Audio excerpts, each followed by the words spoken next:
こんにちは。タラチャンネルのすいです。今日はなんとボディーワーカーの森田九郎さんに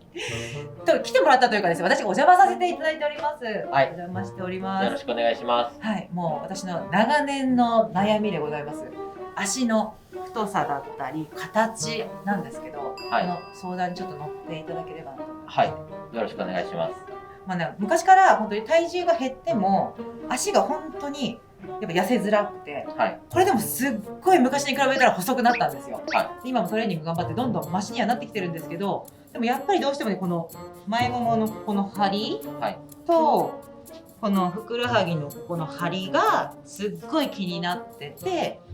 人よりもなんかこうちょっと頑固だなっていう思いがあってですね、こういう悩みがある方、同じ悩みの方がたくさんいらっしゃるかなと思って、そういったお悩みをちょっと解決してもらえたらなと思いまして。わかりました。はい。まあでもそうおっしゃるからよほどなのかなと思って拝見したら、やっぱりサブスリーランナーですよ。はい。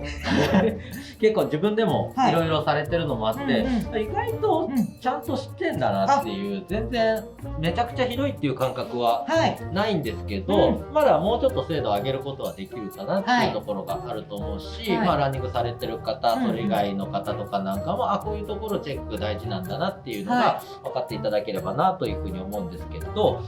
まあ、大雑把に言うと、まずふくらはぎここが気になるよ、特に横幅ですかね。横幅だと前から見ますね。前から確かに横だった。横幅でここがモコっとしてるのとか、ここが張ってるのとかっていう気にしてる方とか多いんですけど、まあ僕がよく大雑把に言うのは、この横幅がある人は足首がまっすぐ使えてない。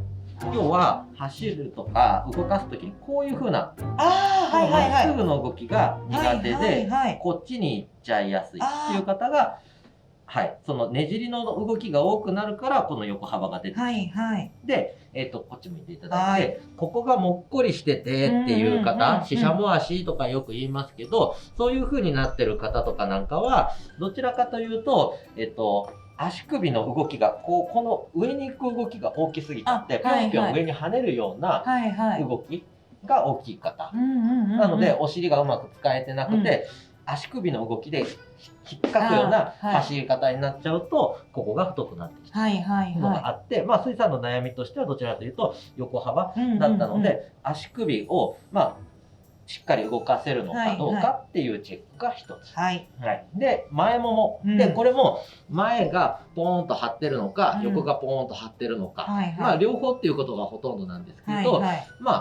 聞いた話によると、走る時に前ももがすごく疲れちゃう。今よりも走った後の方がもっと前ももがこうパンパンに入ってパンプアップしちゃうんですよね。で、走った時にやっぱりその体重を受ける場所っていうのは前ももちろん使うんだけども、もっとお尻とか内ももに体重をしっかり乗せたいなっていったところがあるので、走り方っていうのは結構ねドリルとか今ね頑張られてるっていうのもあって、それで効果出てるのかなっていうふうに思うんですけど、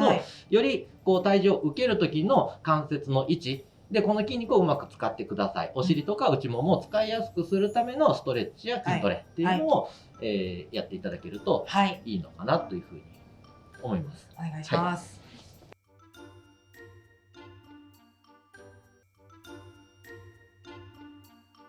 で、前ももが太くなってきちゃう方っていうのは、この股関節、ここに股関節がありますけど、この骨が前にせり出してたりとか、